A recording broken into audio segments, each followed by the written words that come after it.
Tim Joyce. I'm the retail director, and I run the Old Town School Music Store at the Old Town School of Folk Music in Chicago. So this is the other sort of grouping of guitars, dreadnought guitars, which is a little bit larger body, and you end up with a little bit more sort of bass sound out of this guitar. This is a common guitar for sort of, you know, just your basic strumming or flat picking. Bluegrass guys tend towards a dreadnought guitar. The first one we're going to look at is the Blueridge BR-140, which has a spruce top, Sitka spruce top, and mahogany back and sides.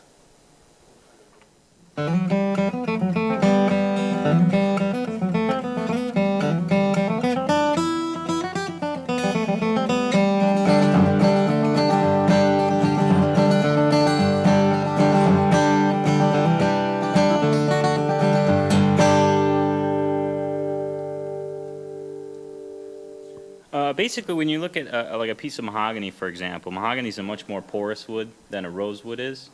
So it tends to, rather than reflect the sound, it tends to absorb it a little bit more. So that's why you get that nice, round, warm bass kind of sound from it. Whereas as rosewood reflects a little bit more, so you get a little bit more string, a little bit more articulation in the sound. So the next guitar we're going to look at is a Martin HD-28 with rosewood back and sides.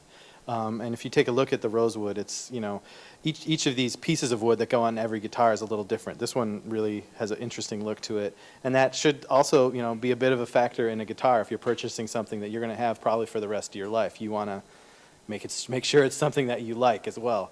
The top on this one is Sitka spruce, like the other one, so we'll just give it a listen and you can hear the difference.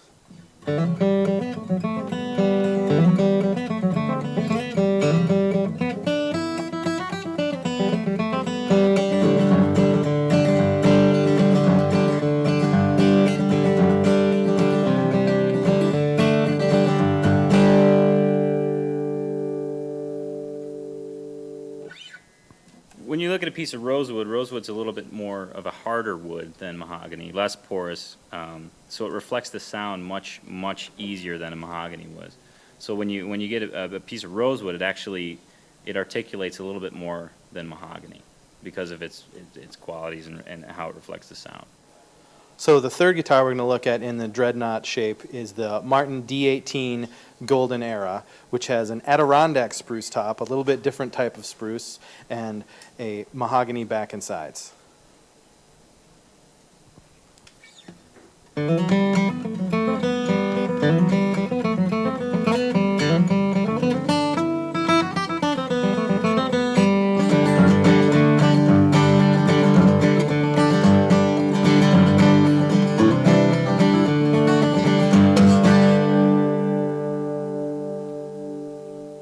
The guitar that we just looked at, the D-18 Golden Era, as Tim had mentioned, has an Adirondack spruce top. Adirondack spruce is the spruce that they used to use in the 30s on most of the guitars, and it generally has it's much more responsive than a Sitka spruce. The grain's a little bit wider, and it just has a little bit better resonating quality. And Martin uses this wood exclusively on their Golden Era guitars and pretty much everything above. And also, kind of some cool little facts about the Golden Era stuff is they pretty much model what Martin was making in the 30s, specification-wise, and it means the bracing is shifted forward a little bit, so it opens up the lower bout of the guitar, so it gets a real rich bass and a real kind of a loud-sounding guitar. The nut width is a little bit thicker, so 1 3/4 as opposed to 1 11/16. A lot of the same kind of appointments that they did in the 30s, the silkscreen logo on the headstock, really thick V-neck. And also on the inside, you can't really see this well, but they use cloth reinforcing strips on the sides as opposed to the wooden ones that they use now. Just a really great sounding guitar.